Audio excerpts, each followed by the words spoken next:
आप सभी विद्यार्थियों का हमारे YouTube चैनल केवी सोमनित में स्वागत है। जैसा कि आज का विषय है अलंकार, अलंकार एक परिचय। तो आज हम पढ़ेंगे अलंकार के बारे में। देखो, यहाँ अलंकार की व्युत्पत्ति, यहाँ ध्यान देना कि अलंकार की व्युत्पत्ति अलम, क्री और ये घ इय है। क्या है? घ इय से हुई है, जिसका अर्थ आभूषण होता है, जिसका अर्थ आभूषण होता है। फिर अगर बात करें कि अलंकार किन दो शब्दों से मिलकर बना है, तो इसमें ध्यान देना है कि अलंकार किन दो शब्दों से मिलकर बना, तो अलम धनकार। अलम इसमें जो है मूल शब्द है। अलम क्या है? मूल शब्द है। और यहाँ कार प्रत्यय है। यहाँ आप देख सकते हैं ये बिंदी है। क्या है? बिंदी। ये पंचमा अक्षर है। अंग, इय, अड़, म और न के लिए प्रयोग होता है ये पंचमाक्षर। तो आप जब इसको अलग करेंगे, संधि करेंगे, तो संधि में अलम अलग हो जाएगा और कार अलग। मूल शब्द आपका अलम हो गया, ये कार प्रत्यय है। अब यहाँ अलम का अर्थ आभूषित करना होता है। क्या होता है? भूषित या आभूषित होता है। तथा कार जो प्रत्यय है, इसका अर्थ जो होता है करने वाले। तो कुल मिलाकर हम देखेंगे कि अलंकार का शाब्दिक अर्थ क्या हो जाएगा? आभूषित करने वाले या वाला। ठीक। अब इसके बाद कह सकते हैं कि हम कि भूषित करने वाले उपादान को अलंकार कहा जाता है। क्या कह सकते हैं? कि भूषित करने वाले उपादान को अलंकार कहा जा सकता है। ठीक। अब यहाँ हम ध्यान से देखेंगे कि इसमें तमाम तरह के जो संस्कृत के आचार्य थे, जो जिन्होंने अलंकार के बारे में विभिन्न प्रकार के अपने मत दिए हैं, तो इसमें सबसे पहला नाम हम देंगे वामन के अनुसार। क्या? आचार्य वामन के अनुसार। आचार्य वामन जो है, उन्होंने कहा कि जो अलंकृत करे, जो अलंकृत करे वो अलंकार है। बहुत ही छोटा सा परिभाषा देख सकते हैं कि जो अलंकृत करे वो अलंकार है। अलंकृत करे मतलब कि जो काव्य की शोभा बढ़ा दे, जो उसमें चमत्कार उत्पन्न कर दे, अलंकृत करने का। हाँ, उन्होंने संस्कृत में कहा अलंकृति। ठीक है, अलंकार। ठीक, बस इतना। अगर हम बात करते हैं कि आचार्य के अलंकार के प्रवर्तक कौन है, आचार्य जो है अलंकार संप्रदाय के प्रवर्तक कौन है, या अलंकार के आदि प्रवर्तक कौन है, तो आप कहेंगे कि भामा। कौन? भामा जो है इन अलंकार संप्रदाय के प्रवर्तक माने जाते हैं। आपसे प्रश्न हो सकता है कि अलंकार संप्रदाय या अलंकार के प्रवर्तक कौन है, तो आप कहेंगे भामा। ठीक है। अब अगर बात करें कि अलंकार की परिभाषा क्या है, तो आप कह सकते हैं काव्य की शोभा बढ़ाने वाले तत्व। आपकी जो किताबों में मिलेगा कि काव्य की शोभा बढ़ाने वाले तत्व को क्या कहते हैं? अलंकार कहते हैं। या काव्य की शोभा बढ़ाने वाले उपादानों को अलंकार कहते हैं। या फिर ये कह सकते हैं काव्य की शोभा बढ़ाने वाले कारक को हम अलंकार कहते हैं। यहाँ हम आपको बता दें कि कहा गया है कि जिस प्रकार नारी सौंदर्य वृद्धि के लिए, नारी सौंदर्य वृद्धि के लिए आभूषण का प्रयोग करती है, तो नारियों के सौंदर्य में वृद्धि हो जाती है। हाँ, तो उसी प्रकार, ठीक उसी प्रकार कविता में या काव्य में कोई कवि है जो क्या करता है कि काव्य की शोभा बढ़ाने के लिए वो विभिन्न प्रकार के उपादानों का, अब उसमें शब्द के माध्यम से, अर्थ के माध्यम से वो काव्य की शोभा बढ़ाता है, तो जिससे काव्य की शोभा बढ़ा जाती है। तो इसी तरह जिस प्रकार आभूषण के द्वारा नारी सौंदर्य में वृद्धि होती है, ठीक उसी प्रकार काव्य में विभिन्न प्रकार के उपादानों से काव्य की शोभा बढ़ जाती है। ठीक। जैसा आपने देखा कि आचार्य भामा के द्वारा जो है बताया गया कि भामा ने अलंकार को काव्य का अनिवार्य तत्व घोषित करते हुए, अभी हम आपको बता रहे थे कि भामा ने जो है अलंकार को अलग तरह से जो है एक संप्रदाय के रूप में और अलंकार को एक अलग विषय के रूप में स्थापित किया। उन्होंने बताया कि भामा ने अलंकार को काव्य का अनिवार्य तत्व घोषित करते हुए कहा है। ध्यान से देखिएगा कि अलंकार को, अब यहाँ भामा के प्रश्न है कि भामा ने अलंकार को क्या कहा, तो अलंकार को उन्होंने वो जो है काव्य का अनिवार्य तत्व घोषित किया। पहली बात है कि अनिवार्य तत्व के रूप में भामा ने जो है अलंकार को घोषित करते हुए कहा है कि जिस प्रकार स्त्री का सुंदर मुख, जिस प्रकार स्त्री का सुंदर मुख आभूषणों के बिना शोभित नहीं होता, उसी प्रकार अलंकार के बिना कविता शोभित नहीं होती। ध्यान से समझिएगा कि जिस प्रकार स्त्री का सुंदर मुख भी आभूषणों के बिना शोभित नहीं होता, उसी प्रकार अलंकार के बिना कविता शोभित नहीं होती। न कांतामपि निर्भूषणम विभाति वनिता मुखम। ठीक। अब हम बात करते हैं एक अन्य आचार्य जयदेव। आचार्य जयदेव ने कहा कि अलंकार के बिना कविता उसी प्रकार है। ध्यान से सुनिएगा कि अलंकार के बिना कविता उसी प्रकार है जैसे उष्णता, उष्णता मतलब उष्मा, ताप, ठीक, जैसे उष्णता के बिना अग्नि। ये पॉइंट याद रखिएगा कि किसने जो है बताया कि अलंकार उष्णता के बिना अग्नि है। अगर शब्द काव्य में अलंकार का प्रयोग न हो तो उस अग्नि के समान है जिसमें उष्णता नहीं है। तो ये आचार्य जयदेव ने कहा है, ध्यान से देखिएगा। अब असोन मन्यते कश्या धनुषण, ठीक है, मन अलंकृति, ठीक। अब यहाँ सबसे इंपॉर्टेंट जो है, सबसे अगर देखा जाए तो आचार्य रामचंद्र शुक्ल का कथन आपसे पूछा जाता है कि आचार्य रामचंद्र शुक्ल ने अलंकार के बारे में क्या कहा। तो अलंकार में आचार्य रामचंद्र शुक्ल के बारे में हम जरूर पढ़ेंगे कि अलंकार के बारे में आचार्य रामचंद्र शुक्ल ने क्या कहा। तो यहाँ देखिएगा कि आचार्य रामचंद्र शुक्ल ने क्या कहा है कि भावों का उत्कर्ष दिखाने और वस्तुओं के गुण, ठीक है, वस्तुओं के गुण और क्रिया का अधिक तीव्र अनुभव कराने में, ठीक है। यहाँ प्रश्न है कि हम अलंकार का प्रयोग क्यों करते हैं, तो यहाँ वस्तुओं के गुण और क्रिया का अधिक तीव्र अनुभव कराने में कभी कभी सहायक होने वाले युक्ति को अलंकार कहते हैं। अब यहाँ आचार्य रामचंद्र शुक्ल ने अलंकार को एक युक्ति के रूप में धारण किया है कि अलंकार क्या है, एक युक्ति है जो क्या करता है कि किसी भी वस्तु, यहाँ वस्तु तो है नहीं, यहाँ किसी भी वाक्य शब्द को क्या करता है, उसके गुण को, उसकी क्रिया के और तीव्र कर देता है, ठीक है। हम जो भी भाव ग्रहण करते हैं किसी काव्य से, तो उसके भाव के उत्कर्ष को दिखाने के लिए क्या करता है, वो उसको उस अनुभव को और तीव्र कर देता है। अलंकार मुख्य रूप से जो रामचंद्र शुक्ल ने अलंकार को एक युक्ति के रूप में जो है धारण किया हुआ है। यहाँ तक आपने काव्य की अलंकार की परिभाषा को देखा। अब हम पढ़ेंगे अलंकार के भेद। हम बता देते हैं कि अलंकार के मुख्य रूप से जो है 3 भेद होते हैं। आपने 2 पढ़ा है, शब्दालंकार और अर्थालंकार, और यहाँ एक उभयालंकार को भी पढ़ेंगे, ठीक है। तो देखिए अलंकार के भेद। अलंकार के मुख्य रूप से जो है 3 भेद होते हैं। अलंकार के 3 भेद होते हैं, आपने 2 पढ़ा है। तो अलंकार के भेद, ठीक है। और यहाँ हम देखेंगे कि अलंकार के पहला जो है शब्दालंकार, ठीक है। ध्यान से देखिएगा कि शब्दालंकार, जैसा कि इस शब्द को देखिएगा, शब्दालंकार, यहाँ शब्द धन अलंकार है, ठीक है, शब्दालंकार। अब यहाँ प्रश्न होगा कि शब्दालंकार किसे कहेंगे, तो शब्दालंकार जहाँ काव्य में शब्दों के माध्यम से चमत्कार या शोभा उत्पन्न किया जाए, ठीक है, चमत्कार उत्पन्न किया जाए या शोभा बढ़ाया जाए, वहाँ शब्दालंकार होगा। फिर से एक बार बता देंगे कि शब्दालंकार किसे कहते हैं, तो जहाँ काव्य में, जहाँ कविता पंक्ति में शब्दों के माध्यम से, किसके माध्यम से, शब्दों के माध्यम से काव्य की शोभा बढ़ाई जाए या चमत्कार उत्पन्न किया जाए, वहाँ शब्दालंकार होगा। दूसरा है अर्थालंकार। क्या है, अर्थालंकार।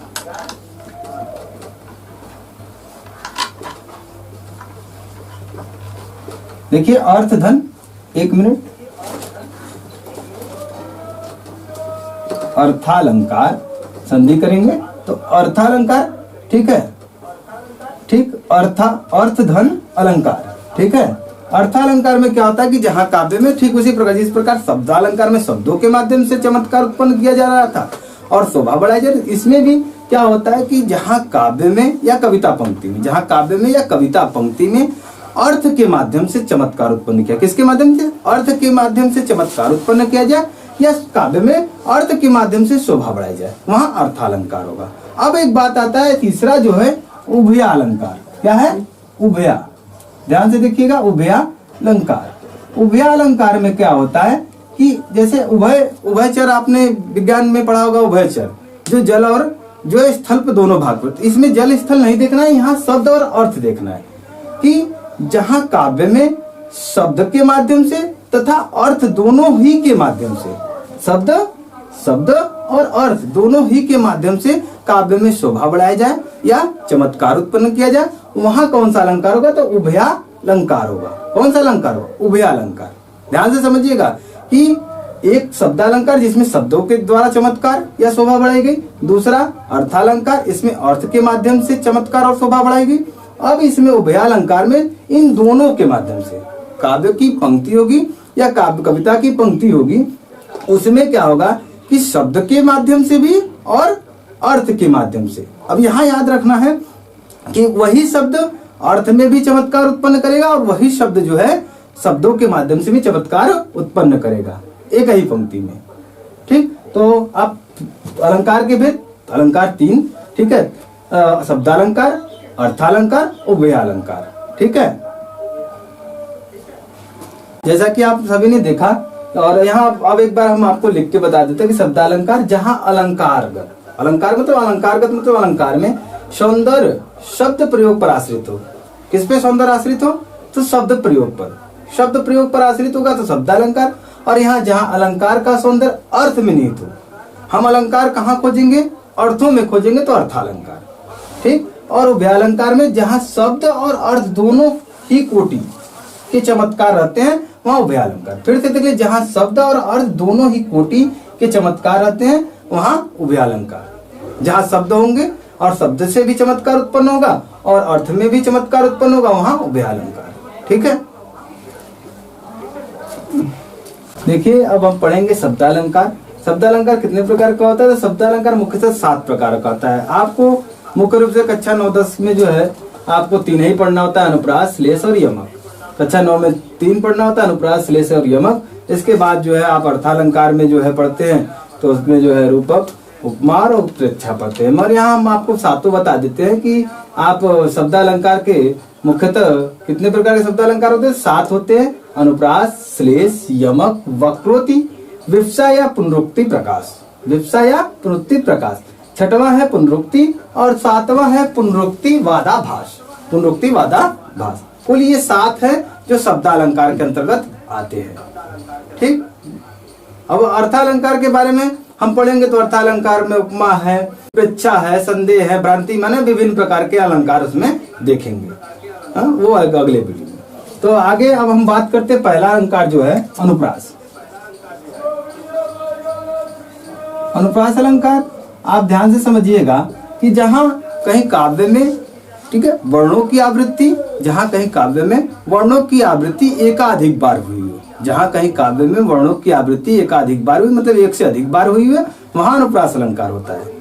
ठीक है, वर्णों की आवृत्ति। अब यहाँ एक बात और ध्यान देना कि साम्यता के आधार पर वर्णों की आवृत्ति होनी चाहिए। साम्यता के आधार पर मतलब क वर्ण है तो लगातार क वर्ण होने चाहिए। और साम्यता के आधार पर मतलब जैसे आप अगर देखें तो एक उदाहरण के माध्यम से देखते हैं, तरनी, तनुजा, तट, तमाल, तरुवर, बहु, छावे। ध्यान से देखिएगा कि साम्यता के आधार पर कहने का मतलब कि साम्यता क्या होना चाहिए? त वर्ण, ये देखेंगे शब्द में पहला और त वर्ण पहला और यहाँ त वर्ण पहला और पहला। तो शब्दों में पहले स्टेप पर आप देखेंगे त।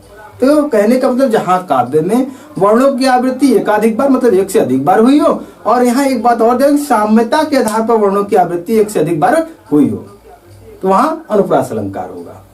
ठीक, ये हम जो है परिभाषा को देख लेते हैं कि जहां वर्णों, ठीक है, और व्यंजनों का आवृत्ति, ठीक है, जहां वर्णों या व्यंजनों की, लिख लीजिएगा इसको, कि जहां वर्णों और व्यंजनों की आवृत्ति एकाधिक बार मतलब एक से अधिक बार हो, वहां अनुप्रास होता है। क्या होता है? वहां अनुप्रास अलंकार होता है। देख लीजिएगा उदाहरण के माध्यम से, यथा तरनी, तनुजा, तट, तमाल, तरवर, बहु, छावे। इसमें आप देख सकते हैं कि तवर्ण, तवर्ण, तवर्ण, तवर्ण, तवर्ण। तो आप देख रहे हैं तवर्ण की आवृत्ति 5 बार हुई है, एक से अधिक बार हो गई, तो तवर्ण की आवृत्ति एकाधिक बार हुई है, इसलिए यहाँ अनुप्रास अलंकार। दूसरा उदाहरण में आप देखते हैं मोर, मुकुट, मकराकृत, कुंडल। मोर, मुकुट, मकराकृत, कुंडल में मोर में म, मुकुट में म और मकराकृत में म, तो एक से अधिक बार हुई, इसलिए यहाँ अनुप्रास अलंकार होगा। चलिए आगे हम देखते हैं अन्य उदाहरणों के माध्यम से अनुप्रास को। तो इसमें देखिएगा, चारु चंद की चंचल किरणें खेल रही हैं जलथल में। तो चारु में च, चंद में च, चंचल में च, तो चारु चंद की चंचल के। अब देखें चारु च च च, एक से अधिक बार आवृत्ति हुई, इसलिए यहाँ भी अनुप्रास होगा। और कहीं आपको कुछ दिख रहा है तो बताइए। तो देखिए जल थल खेल रही है जल थल में, तो जल और थल ल भी है, तो इसमें एक ही वर्ण नहीं, एक से अधिक भी वर्ण की आवृत्ति हो सकती है। तो चौथा उदाहरण देखते हैं कि मानहु मणिमय मौलिमाल आकृति अलबेली। फिर से देखिए, मानव में म, मणिमय में म, मौली में म, और यहाँ तीन बार हुआ है म वर्ण की आवृत्ति, तो यहाँ अनुप्रास होगा। आकृति अलबेली में भी आप देख सकते हैं अ वर्ण की आवृत्ति हुई है। इसके बाद चौथा, बनत बहुत बहुरीति में ब वर्ण की आवृत्ति हुई है। ब और ब, बनत में ब, बहुत में ब और बहु में ब वर्ण की आवृत्ति, इसलिए यहाँ अनुप्रास अलंकार हुआ। अब यहाँ आप देखिएगा, एक बात पहले बता दें, शेष महेश में आप छंदोपूर्ति के लिए स का जो उच्चारण है, क्योंकि आप शाब्दिक देखेंगे शुद्धि, तो शाब्दिक अर्थ, शाब्दिक दृष्टि से ये शुद्ध नहीं लिखा गया, मगर छंद पूर्ति के लिए ऐसा ही लिखा गया था। तो देख लीजिए, शेष में स। अब अंतिम वर्ण को देखिए, अभी तक हम सभी उदाहरणों में ये पहले वर्ण की आवृत्ति हो रही थी, अब अंतिम वर्ण के रूप में हम इस उदाहरण को देखते हैं कि शेष में स, महेश में स, गणेश में स, दिनेश में स, सुरेश में स। ठीक है, तो स वर्ण की आवृत्ति एक से अधिक बार हुई है, इसलिए यहाँ भी अनुप्रास अलंकार होगा। शेष महेश गणेश दिनेश सुरेश हो जाहि निरंतर गावे। ठीक है, तो इसके आगे कहा कि आज ताहि अहिर की छोहरियां छचिया भर छाछ पे नाच नचावे। ठीक, आगे है कि सातवां उदाहरण देखते हैं, कहत नटत रिझत खीजत मिलत खिलत लजियात। अब आप देख सकते हैं कि कहत में त, नटत में त, रिझत में जो है त, और खीजत में त, मिलत में त, खिलत में त। ठीक है, तो आप देख सकते हैं कि इसमें भी जो है त वर्ण की आवृत्ति एक से अधिक बार हुई, इसलिए यहाँ भी अनुप्रास अलंकार होगा। फिर आप बात करते हैं आठवें में कि सजती, देखिएगा, सजावती, सरस्वती, हर्षती, दरसती। तो आप देख रहे हैं कि सभी के अंतिम वर्णों में त वर्ण की आवृत्ति हुई, इसलिए यहाँ अनुप्रास अलंकार होगा। एक बात आप याद रखिएगा कि ये आवृत्ति, जो वर्णों की आवृत्ति या व्यंजनों की आवृत्ति हो, ये पहले में भी, पहले शब्द के प्रथम वर्ण में भी हो सकता है, बीच वर्ण में भी हो सकता है और अंतिम वर्ण में भी हो सकता है।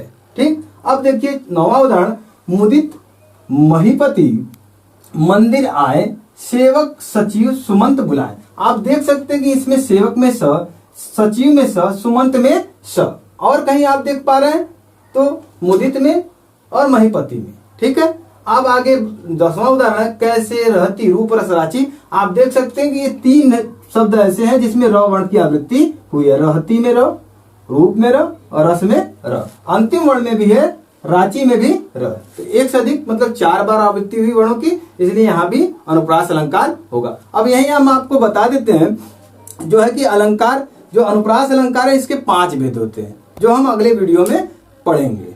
अभी हम जो है सीधे अनुप्रास पढ़ेंगे, श्लेष पढ़ेंगे, यमक पढ़ेंगे। यमक श्लेष के भी 2 भेद होते हैं, हम श्लेष को भी अन्य पाठ में जो भेद हैं, जैसे अनुप्रास के भेद, श्लेष के भेद, वक्रोक्ति के भेद, तो अन्य जो है पाठ में हम इसको पढ़ेंगे।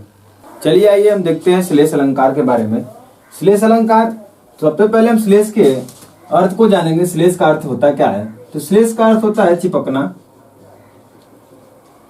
मिलन और संयोग होता है।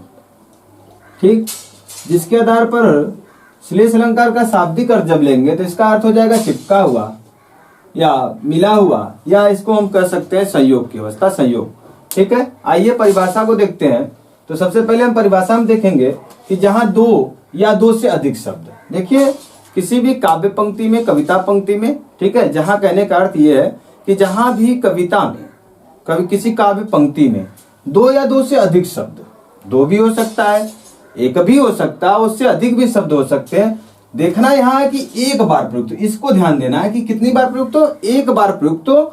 और देखिए ध्यान से देखिएगा कि 2 या 2 से अधिक शब्द हो सकते हैं, 1 बार प्रयुक्त हो और अर्थ भेद के कारण। देखिए श्लेष का अर्थ होता है चिपका हुआ, तो अर्थ जो है चिपका होता है, एक ही शब्द में कई अर्थ चिपके होते हैं, इसीलिए हम यहाँ कहेंगे कि अर्थ भेद के कारण, मतलब अर्थ बदल जाने के बाद उस पूरे कविता पंक्ति का अर्थ बदल जाएगा। तो फिर से देखते हैं कि जहां 2 या 2 से अधिक शब्द 1 बार प्रयुक्त, बार बार कहेंगे 1 बार प्रयुक्त और अर्थ भेद के कारण 2 या 2 से अधिक, 2 या 2 से अधिक अर्थ दे, अर्थात उसका 2 या 2 से अधिक अर्थ हो, तब वहां क्या होगा, वहां श्लेष अलंकार होता है। स्पष्ट है? देखिए हम बार बार कहेंगे श्लेष का अर्थ होता है चिपका हुआ। इसमें होता क्या है कि किसी एक शब्द के कई अर्थ होते हैं, 2 या 2 से अधिक शब्द, 2 या 2 से अधिक अर्थ होते हैं एक ही शब्द के। अब उसमें कविता पंक्ति में 2 या 2 से अधिक शब्दों का प्रयोग होगा, मतलब प्रत्येक एक शब्द का कई अर्थ होगा, तो इसमें 2 हो सकते हैं, 3 हो सकते हैं,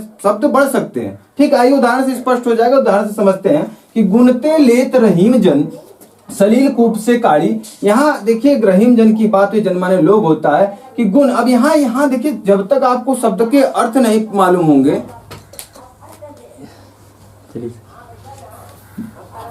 बोलते रहिए ना। देखिए आइए हम देखते हैं। तो गुणते लेत रहीम जन सलील कूप से काढ़ी। यहाँ गुणते लेत, आपको सबसे पहले इसमें क्या होगा कि गुण शब्द का अर्थ मालूम होना चाहिए। यहाँ गुण शब्द जो है यहाँ 2 अर्थों में है प्रयुक्त हुआ है। कितने अर्थों में? 2 अर्थों में। तो गुण का अर्थ यहाँ लेंगे कि पहले तो गुण अर्थात गुण से, व्यक्ति अपने गुण से, और दूसरे गुण का अर्थ होता है रस्सी। तो हम एक बार रस्सी के अर्थ में रख के इसका अर्थ ले लेंगे, और दूसरा जो है अपने गुण से। तो हम देखते हैं कि मनुष्य जो है, रहीम जन की बात हुई यहाँ कि रहीम जन जो है अच्छे प्रवृत्ति के लोग क्या होते हैं? अपने गुण के कारण। पहला अर्थ लेंगे गुण के कारण, अपने गुणों के कारण। ठीक है, मनुष्य के जो गुण होते हैं अच्छे गुण, तो अपने गुण के कारण सलील कूप से काढ़ी। कूप कुआं होता है और पानी के लिए कहा गया कि अपने गुणों के कारण रहीम अच्छे प्रवृत्ति के लोग कुएं से पानी काढ़ लेते हैं। दूसरे अर्थ में जब लेंगे कि गुणते लेत रहीम जन, अर्थात अपने गुणों से नहीं, यहाँ रस्सी से, यहाँ रस्सी से रहीम जन अर्थात अच्छे प्रवृत्ति के लोग या अच्छे लोग सलील कूप से काढ़ी, अर्थात कुएं से पानी जो है काढ़ी माने निकाल लेते हैं, काढ़ लेते हैं। ठीक, आइए दूसरे अर्थ जो है दूसरे उदाहरण से हम स्पष्ट करते हैं और अच्छे से समझेंगे। दूसरे उदाहरण में, जो घनीभूत पीड़ा थी मस्तिष्क में स्मृति सी छाई। कैसे छाई? स्मृति सी छाई। ठीक, दुर्दिन में आंसू बनकर, ठीक है, दुर्दिन में आंसू बन आज बरसने आई। अब यहाँ आप ध्यान से देखेंगे तो यहाँ कौन सा घनीभूत शब्द, क्या घनीभूत, और जो है यहाँ दुर्दिन।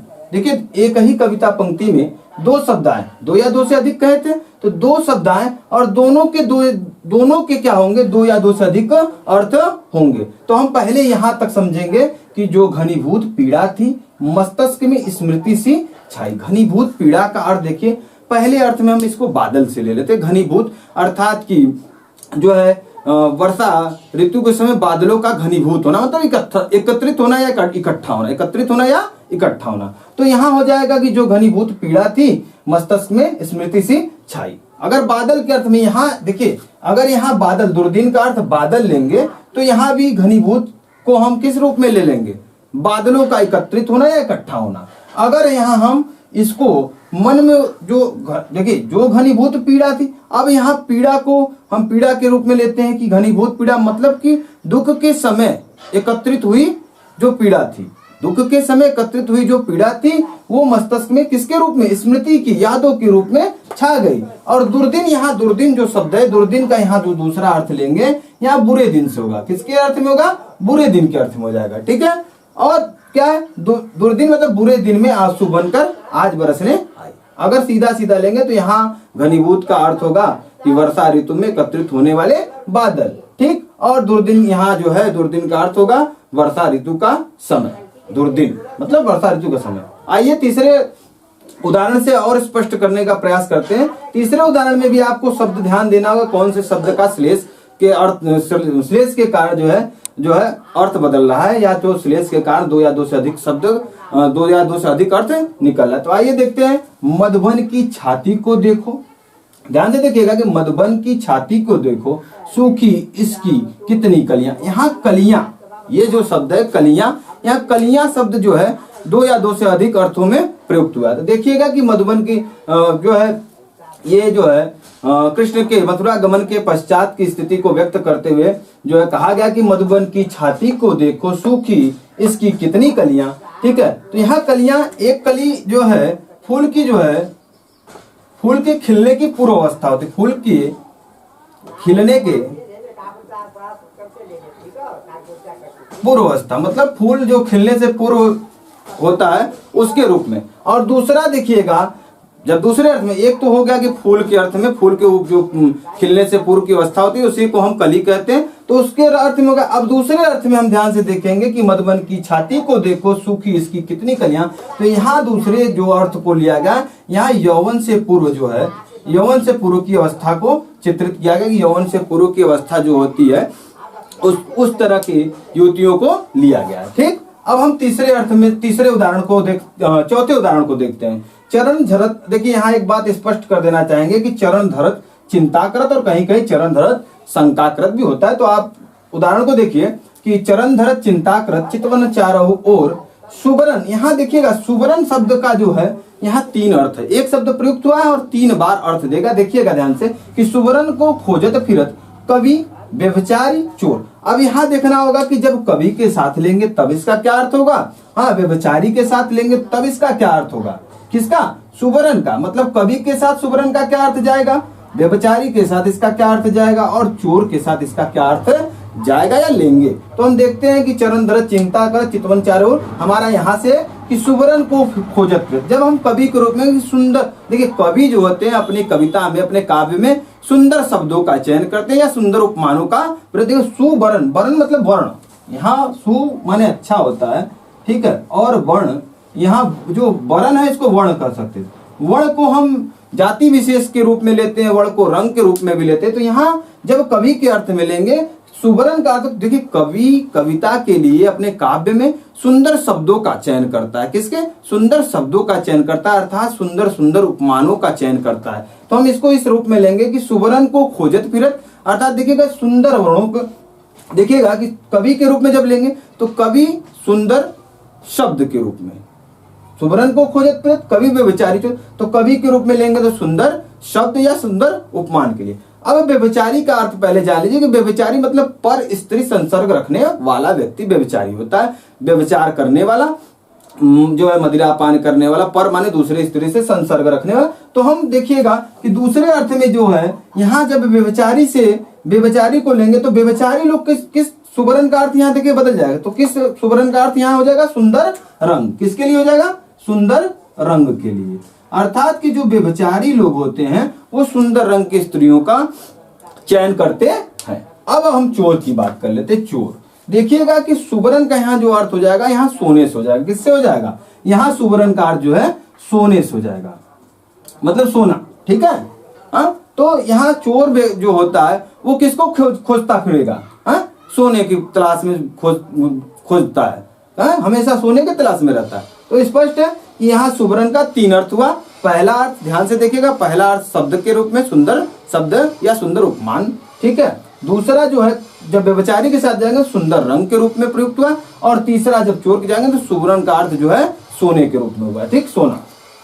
अब आइए जो है अंतिम हम उदाहरण को देखते हैं, जो हमारा 5वां उदाहरण है। बहुत ही अच्छा है कि मेरी भव बाधारो राधा नागरी सोई जातन की झाई पड़े श्याम हरित दुती होई। ठीक है, मेरी भव बाधारो राधा नागरी सोई जातन की झाई पड़े श्याम हरित दुती हुई। यहाँ झाई पड़े, यहाँ ध्यान से देखिएगा, झाई पड़े और हरित दुती का जो है अर्थ बदलेगा। और हम बार बार कहेंगे कि देखिए हमारे पहले उदाहरण में एक शब्द का 2 अर्थ लिया गया, इसमें 2 शब्द थे, दोनों के 2 अर्थ हुए। हाँ, इसमें एक शब्द था, हाँ, इसके 2 अर्थ हुए। तो इसी तरह हम कविता पंक्ति में, काव्य पंक्ति में, दोहा में हम देखेंगे कि किसी 2 या 2 से अधिक शब्द भी हो सकते हैं, एक भी शब्द हो सकता है। मगर यहाँ हमारा मुख्य जो है कि शब्द एक बार प्रयुक्त हो और उसके कई अर्थ हो, 2 या 2 से अधिक हो तब। ठीक है, तो देखिए अपने आते उदाहरण को समझने का प्रयास करते हैं। यहाँ की ऊपर वाली लाइन का कि मेरी भव बाधा हो, अर्थात मेरी सांसारिक भव मतलब संसार होता है। ठीक है, तो मेरी सांसारिक बाधाओं का हरण करो, तो कौन, तो राधा नागरी सोई, तो वही चतुर है, तो वही चतुर राधिका। जातन की, अब देखिएगा जातन माने तन माने शरीर होता है, ठीक है, तन माने शरीर होता है। जातन की झाई पड़े, ठीक है, श्याम हरित द्वितीय। तो पहले अर्थ में जब हम लेंगे, देखिए एक बात स्पष्ट हो जाना चाहिए कि जितनी बार हम इस शब्द का अर्थ बदलेंगे उतनी बार इसका व्याख्या बदलेगा। ठीक है, तो पहले हम एक व्याख्या के रूप में देखते हैं कि मेरी सांसारिक बाधाओं का हरण करें, तो कौन, वही चतुर राधिका जिसके तन मतलब शरीर की परछाई पड़ने से। इसके पहला अर्थ हम लेंगे परछाई से। किससे लेंगे, परछाई, या इसको हम प्रतिबिंब भी मान लेंगे कि प्रतिबिंब पढ़ने से। प्रतिबिंब अच्छा है, शब्द का चयन अच्छा होना चाहिए। तो प्रतिबिंब है, जातन के दातन की झाई पड़े, अर्थात जिसके तन अर्थात जिसके शरीर के प्रतिबिंब पड़ने मात्र से क्या हो जाता है, श्यामु। यहां देखिए श्यामु का अर्थ हम कृष्ण से लेंगे, किससे लेंगे, कृष्ण से। श्यामु हरित द्युति हुए। अब यहाँ श्यामु को देखिए विशेष रंग के लिए रखा गया है। श्यामु कृष्ण भी कह सकते थे, घनश्याम, और श्यामु इसलिए कहा गया कि श्यामले वर्ण के कृष्ण।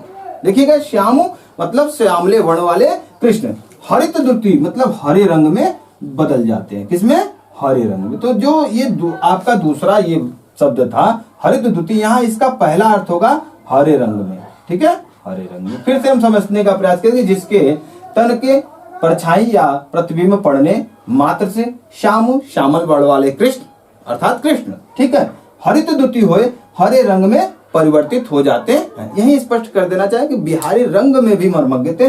देखिए उन्होंने, देखिए प्रतिबिंब गौरवलिका राधिका, कौन, गौरवलिका राधिका थी, वो पीला, गौरवलिका अधिक जो है गोरे हो जाने के कारण क्या हो जाता है, पीले हो जाते हैं। तो पीला और जो है काला को मिलाकर हरा बना दिया। तो ये रंग में जो मर्मज्ञ होगा वही जानेगा। चलिए हम बात करते हैं अपने उदाहरण को। अब हम दूसरे अर्थ में लेंगे कि ऊपर वाली लाइन का अर्थ वही होगा कि मेरी भव बाधारो राधा नागरी सोई, अर्थात मेरी सांसारिक बाधाओं का हरण करे तो कौन, वही चतुर राधिका। अब यहाँ जात तन की झाई पड़े। अब देखिए यहाँ झाई पड़ने का अर्थ यहाँ होगा आभास मात्र से, किससे, आभास मात्र से या तो संकेत मात्र से, कि जिसके तन की आने के संकेत मात्र से, तन के मतलब आने के संकेत मात्र से, मतलब राधिका आ रही उधर से, उनके संकेत मिल जाता है किसको, श्यामु, कृष्ण को संकेत हो जाता है। तो यहाँ आभास या संकेत मात्र से क्या हो जाता है, श्यामु अर्थात कृष्ण। हरित द्युति, अब यहाँ हरित द्युति का दूसरा जो अर्थ लेंगे, हाँ ये तो पहला रहा, तो दूसरा हरित द्युति हुए अर्थात प्रसन्न चित्त, ठीक है, प्रसन्न चित्त हो जाएगा। क्या होगा, प्रसन्न चित्त या प्रसन्न बदन। चित्त माने मन से और बदन माने पूरा रोम रोम पुलकित हो जाना है बदन से, पूरे शरीर से, ठीक। तो दूसरा अर्थ हो जाएगा कि जिसके तन उनके शरीर के आने के संकेत मात्र से श्यामु अर्थात कृष्ण हरित द्युति मतलब प्रसन्न चित्त या प्रसन्न बदन हो जाते हैं। तो ये दूसरे अर्थ में हुआ। अब हम तीसरे अर्थ की बात करते हैं। देखिए ऊपर वाली लाइन का वही होगा कि मेरी भव बाधारो, मेरी सांसारिक बाधाओं का हरण करे तो कौन, वही चतुर राधिका, जिसके तन की, अब यहाँ तन माने शरीर हुई है, ठीक है, जिसके तन की झाई पड़े मतलब स्मरण कर लेने मात्र से। यहाँ देखिएगा झाई पड़ने का अर्थ कि राधिका के शरीर का स्मरण कर लेने मात्र से, स्मरण कर ले, ठीक, स्मरण कर लेने मात्र से श्यामु। अब यहाँ श्यामु का अर्थ भी बदल रहा है, ध्यान से देखना होगा। श्यामु मतलब काले मन वाले लोग हैं, श्यामल मन वाले लोग हैं, श्यामल मन वाले लोग क्या हो जाते हैं, हरे रंग में बदल जाते हैं, मतलब उनका जो निष्कलुषित हो जाते हैं, निष्कलुषित मतलब पाप मुक्त हो जाते हैं। यहाँ हरे रंग का मतलब निष्कलुषित हो जाना या पाप मुक्त हो जाना है। यहाँ देखिएगा बिहारी ने जो है इसको तीन अर्थ में प्रयुक्त किया। तो आप समझिएगा कि जब हम यहाँ शरीर का, राधिका के शरीर का स्मरण कर लेने मात्र से जो कलुषित मन वाले लोग हैं वो भी क्या हो जाते हैं, उजले हो जाते हैं। क्या हो जाते हैं, उजले हो जाते हैं। यहाँ हरित द्युति का अर्थ उजला हो जाना, निष्कलुषित हो जाना होगा। तो हम यहाँ देखेंगे यहाँ स्मरण करने से, तीसरे अर्थ में इसका जो है झाई का हम तीसरा रूप देखेंगे तो इसी को क्या कहेंगे, स्मरण, स्मरण, ठीक है। और इसका जो हरित द्युति का तीसरा अर्थ लेंगे तो यहाँ देखिए हम बार बार कहते हैं निष्कलुषित के रूप में भी रख सकते हैं, अकलंक मुक्त के रूप में भी रख सकते हैं। तो हम ये देखते हैं कि यहाँ झाई का तीन अर्थ हो गया और यहाँ जो है हरित द्युति का तीन अर्थ हो गया। तो स्पष्ट है कि जो है श्लेष अलंकार में शब्द का प्रयोग एक बार होता है और शब्द भेद के कारण उसमें चिपका अर्थ होता है, तो उसका अर्थ जो है उसी शब्द का अर्थ कई बार जो है अलग अलग हो जाता है। तो ऐसे उदाहरणों को आप देखेंगे तो आप वहां श्लेष मारेंगे। इसके बाद जो है श्लेष के भेद है जो हम अगले जो आने वाले वीडियो है उसमें भी हम देखेंगे, जिसमें हम श्लेष का भेद, यमक का भेद और जो अनुप्रास का भेद है, वक्रोति है, तो उसके भेद का अलग वीडियो बनेगा, उसमें हम देखेंगे, ठीक है। आइए हम पढ़ते हैं शब्दालंकार के अंतर्गत यमक अलंकार को, ठीक है। और ध्यान से देखेंगे कि पहले परिभाषा को हम देख लेते हैं।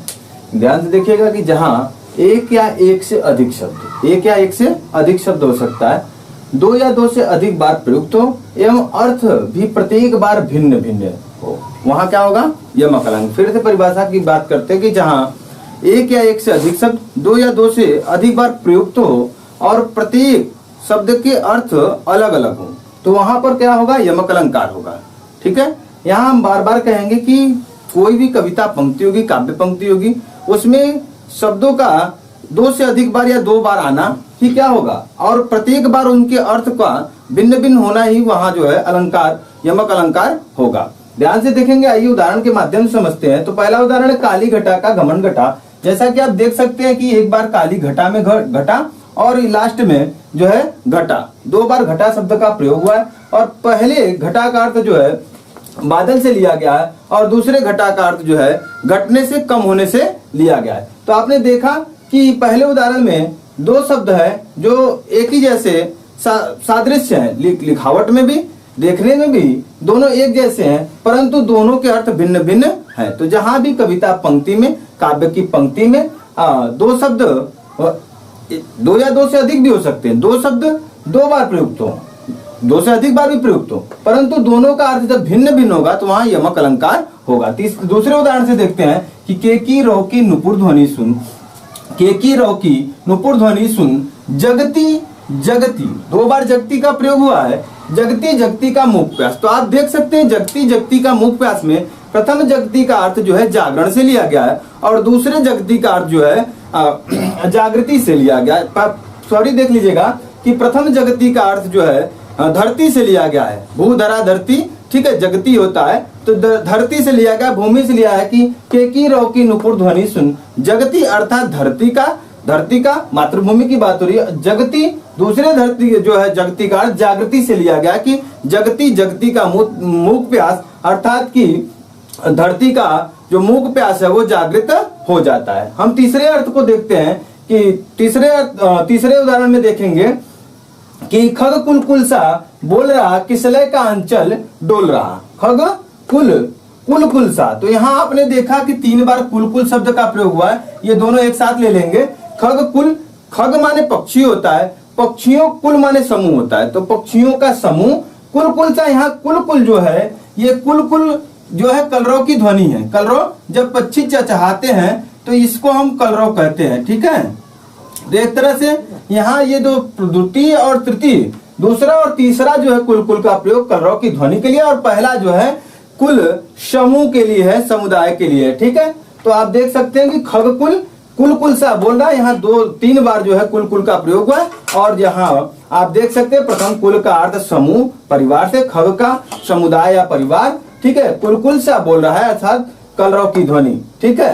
दूसरे अर्थ देखते हैं, आइए हम देखते हैं चौथे उदाहरण को और ध्यान से देखिएगा कि उधव जोग हम नाही। यहाँ 2 बार जोग शब्द का प्रयोग हुआ है। यहाँ देखिए जोग ब्रजभाषा में जोग कहा गया है, यहाँ आप योग लिखेंगे, योग साधना के लिए। प्रथम जो है उधव जोग हम नहीं, जोग पहला जो जोग शब्द है ये योग साधना के लिए लिया गया है, योग साधना जो तपस्वी लोग करते हैं साधना।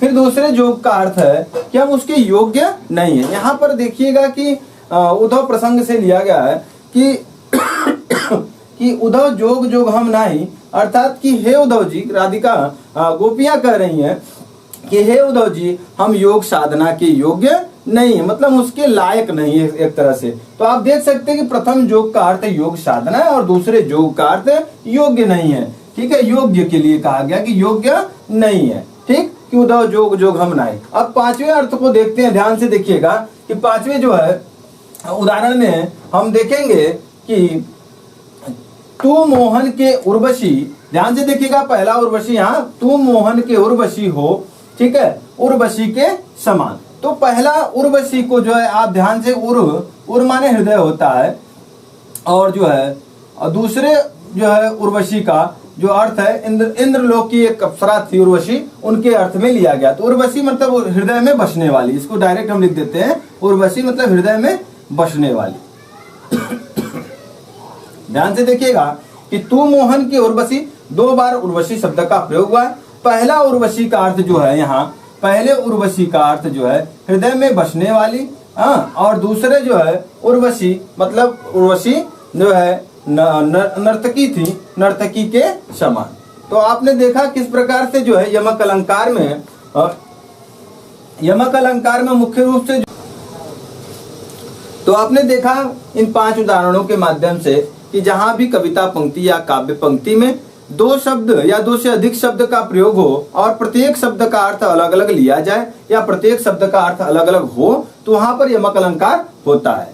मुख्य रूप से आप देख सकते हैं कि जहां भी कविता पंक्ति में एक जैसे शब्दों का प्रयोग दो या दो से अधिक बार हो, एक जैसे शब्दों का प्रयोग कहने का मतलब यहाँ घटा घटा देख सकते हैं, कुल कुल मतलब लिखावट में एक जैसा हो, लिखने में एक जैसा हो परंतु उसका अर्थ अलग अलग हो, तो वहां पर आप जानेंगे कि वहां पर यमक अलंकार होगा। हम जो इसका यमक अलंकार का एक बहुत अच्छा उदाहरण दिया जाता है कनक कनकते सौगुने मादकता अधिकाय, तो इसके में भी आप देखेंगे कनक कनकते सौगुने में कनक कनक दो बार है, एक बार जो है धतुरे के अर्थ में और एक बार सोने के अर्थ में। तो इसी तरह तमाम उदाहरण है जिसमें आप यमक अलंकार जहां भी आप दो शब्द देखेंगे, दो से अधिक शब्द देखेंगे और जहां पर आपको अलग अलग अर्थ दिखेंगे तो वहां यमक अलंकार होगा और इसके भेद को जो है हम अगले वीडियो में देख सकेंगे।